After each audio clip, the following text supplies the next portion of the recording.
السلام علیکم، میں طیب اجاز۔ اسلام آباد کا نا پورا کا پورا بھی یہ نقشہ ہی بدلنے والا ہے، اور انٹیریئر منسٹر نے کہا بھی ہے کہ ہم 4 سے 5 سالوں میں اسلام آباد کے کمپلیٹ اس کا نقشہ بدل دیں گے۔ اور ایک سب سے زیادہ جو مجھے ایک الارمنگ چیز لگ رہی ہے وہ یہ ہے کہ جتنی بھی دیہی آبادی ہے وہ اسلام آباد کے سی ڈی اے کے ساتھ ساتھ جڑتی ہیں، ان کو کلیئر کیا جا رہا ہے۔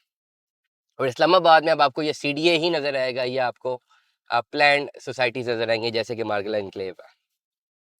اور جہاں تک میری نالج ہے، میں اسٹوڈنٹ آف ایم فل رہا ہوں پبلک پالیسی میں، جو میں نے اپنی پڑھا ہے پولرائزیشن آف سٹیز میں پڑھا ہے یا اوور آل اپنی ایجوکیشن میں پڑھا ہے، وہ یہی پڑھا ہے، میں غلط بھی ہو سکتا ہوں، کہ اسلام آباد میں جب یہ کیونکہ پلانڈ سٹی ہے، اور پلانڈ سٹی میں جب یہ بنا تھا تو دستور پہ یہ شامل کیا گیا تھا کہ جو دیہی علاقے ہیں اسلام آباد کے ساتھ، جو گاؤں جڑتے ہیں، وہ اپنی اصل حالت میں رہیں گے، اور ادھر وہ ڈیولپمنٹ اس طرح نہیں ہوگی، وہ ان کو اسی طرح رہنے دیا جائے گا، جس میں ہمارے پاس شاہ اللہ دیتا ہے، جس میں ہمارے پاس جو ہے یہ بڑا کؤ آتا ہے، کیونکہ یہ دیہی علاقے سارے، بنی گالا آتا ہے، مارگلا کا ایریا ہے، سید پور ولیج کا ایریا ہے، یہ جو ایریاز ہیں یہ دیہی علاقہ جات تھے، شاہ اللہ دیتا ہے۔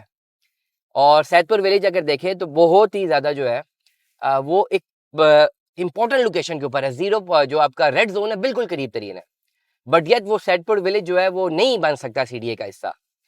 پھر جو ہے یہاں پہ آپ کے پاس یہ اوور آل ایک بہت امپورٹنٹ جگہ ہے، جس کو ہم یہ G11 کے سامنے بہر آبادی، اور یہاں پہ بھی سیم مسئلہ ہے۔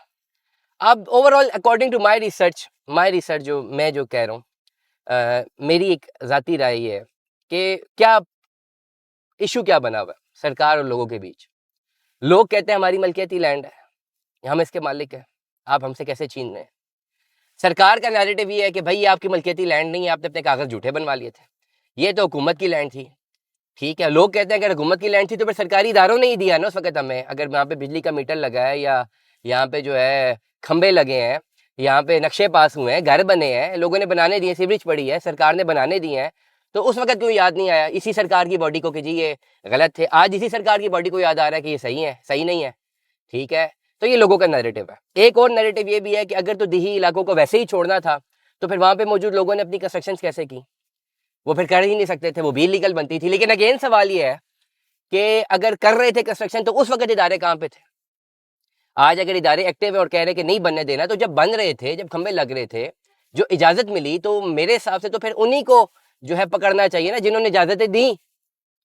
اجازت لیتے ہوئے بھی اب یہ بات بھی ہر زبان زد عام ہے کہ ان لوگوں کو پیسے دینے پڑے، اس وقت سرکار کی مشینری کو، اس وقت کی بات میں کر رہا ہوں، پیسے دینے پڑے۔ تو کیا اس وقت پیسے دے کے بھی گھر بنے، اور آج بھی جو ہے انہی کے گھر ٹوٹ رہے ہیں؟ تو کیا سارا کا سارا معاملہ جو ہے صرف غریب کے اوپر ہی، عام آدمی کے اوپر ہی ہے؟ جو سرکاری مشینری ہے جو اس میں انوالو رہتی ہے، تو میں تو یہ سمجھتا ہوں کہ سارا کا سارا خمیازہ انہی سے نکلنا چاہیے جو اس وقت انوالو تھی، جنہوں نے اجازت دی۔ سرکار کی مرضی کے بغیر تو بھائی میں یہاں پہ گاڑی بھی نہیں چلا سکتا۔ پاکستان میں سرکار اتنی مضبوط ہے کہ اگر سرکار نہ چاہے تو میں اس روڈ پہ نہیں آ سکتا، and that every one knows.